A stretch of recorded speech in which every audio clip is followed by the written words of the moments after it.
Hi mummy. Hello. ఇంకేంటి? సరే. అదే నిన్న సరే మమ్మీ. ఎరా. ఆ, మమ్మీ ఆడుకుందాం మమ్మీ. లేదు, కొంతసేపు ఆడుకో. నేను ఒకసారి నువ్వు ఒకడు ఆడుకో, నేను జాయిన్ అవుతాను. ఓకేనా? ఇంపార్టెంట్ ఫోన్ మాట్లాడుతున్నాను. ఇంకేంటి విశేషాలు? ఓకే. మొన్న మన ఫ్రెండ్స్ అందరూ చేసాం కదా work. Yes. Okay. Then after few minutes later ఏం జరిగింది?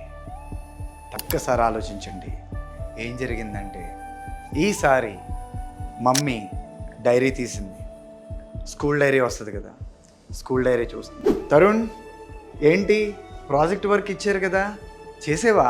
లేదు మమ్మీ, నేను చాలా బిజీగా ఉన్నాను.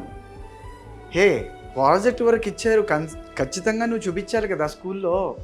లేదు, నేను చాలా బిజీగా ఉన్నాను, ప్రాజెక్ట్ పని చేసి పనిలో లేని నేను, నాకు అంత టైం లేదు. అలా అంటే ఎలాగా? ఖచ్చితంగా చెయ్యాలి కదా, ఇది నీ బాధ్యత. ఖచ్చితంగా యాజ్ ఎ స్టూడెంట్గా నీ రెస్పాన్సిబిలిటీ. అవునా? అవునమ్మా, స్టూడెంట్గా నా రెస్పాన్సిబిలిటీ ప్రాజెక్ట్ వర్క్ చేయాలి. మరి పేరెంట్గా నీ రెస్పాన్సిబిలిటీ ఏంటి? నేను నీ దగ్గరికి వచ్చినప్పుడు స్కూల్ నుంచి వచ్చాను. స్కూల్లో రేవంత్, రష్మి వీళ్ళెవరూ నాతో మాట్లాడతలేదు. ఎందుకో తెలియదు. నీతో అన్న ఆడుకుందాం అనుకుంటే నువ్వేమో ఫోన్ పట్టుకుని మీ ఫ్రెండ్స్తో మాట్లాడుకుంటున్నావు.